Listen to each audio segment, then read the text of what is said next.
Hello fellow guitarists and bassists, and today let's chat about 8-string guitars, why the market for them is shrinking and why they die out as a thing. And we need to start this conversation with 7 strings, because this is pretty much the standard 7 string you could have gotten before 8 strings were developed. You're getting 7 strings with standard Fender 25.5-inch scale length. And to be honest, it's really cool if you want to play in like B standard, drop A standard, but if you want to tune really low, for example, drop F sharp, drop E, you understand how thick of a string you need to compensate the tension.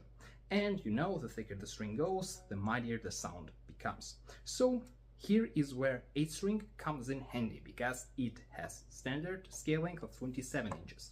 And this kind of solves one of the problem.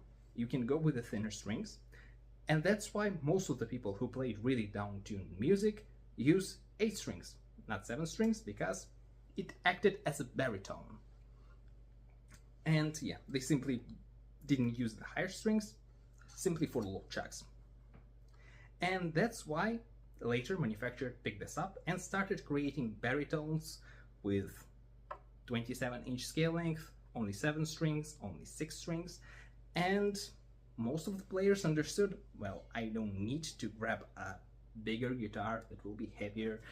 Restringing is more expensive also, so they simply switched to those gen sticks. And 8 strings, to be honest, are not that much needed, because you can find those in a few like technical death metal stuff. They still mostly play 7 strings, so yeah.